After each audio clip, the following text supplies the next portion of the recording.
So what's up guys? So kasama ko ngayon yung aking anak.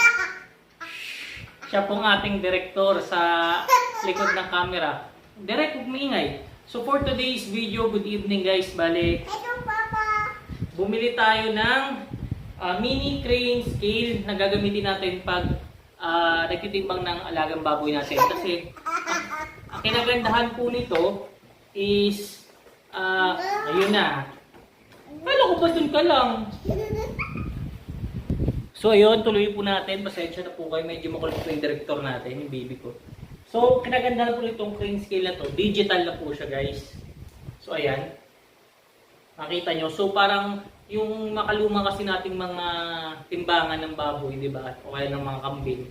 Yung may mga line-line po, alam nyo parang orasan siya na compass. So parang ano siya, ang hirap tingnan kasi minsan nagalaw-galaw yung pinaka-analog niya.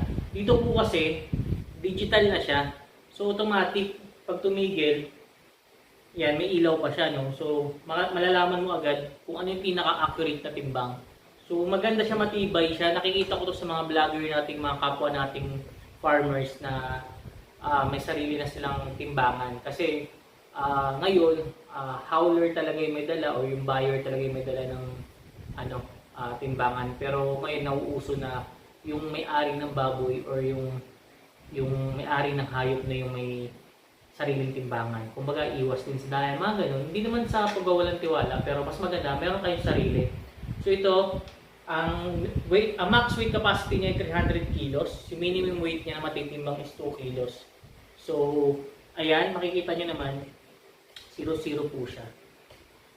So, ang mangyayari, sasabit nyo lang po siya sa puno or sa pinakabakal. Bali, bibili po kayo ng rope. Kung alam nyo itong gamitin. So, ilalagay nyo yan siya dito. Ayan, gagawa kayo ng sima. Splicing, oh. Ito mo, so mga kapwa nating seaman dyan. Na, di ba? Ang college tayo, di ba? Nag-i-splice tayo. Tingnan nyo nga kung okay ba itong splicing ko. Pasensya na, medyo matagal na tayo sa industriyan yan eh. Hindi nga natin masyadong nagamit sa international.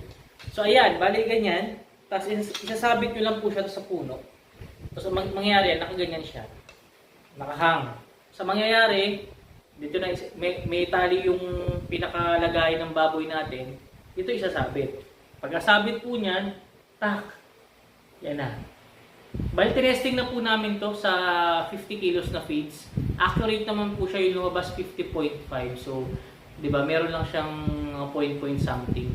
So, overall, nakita ko marami nang gumagamit nito. May binilhan kaming mga kal na manok, which is yung malalaking kal natin 4 kilos. Bali, bumili kami ng around 12 kilos. Talagang kayang-kaya niya yung mga timbang. Tapos, tinry na namin yung isa namin inahing kambing.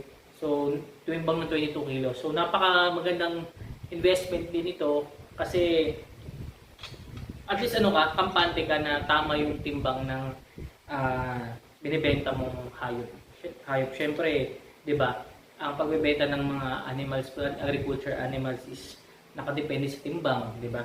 Eh paano pag bawas ng timbang yung alaga mo? Sayang naman yung kita, 'di ba? Kaya much better meron po tayong sariling timbangan. So yun lang po guys, no? So share ko lang po ito. So, ayun lang. Depende po sa inyo kung gusto bumili. Hindi po ako affiliate dito. So, share ko lang po ito. Happy farming!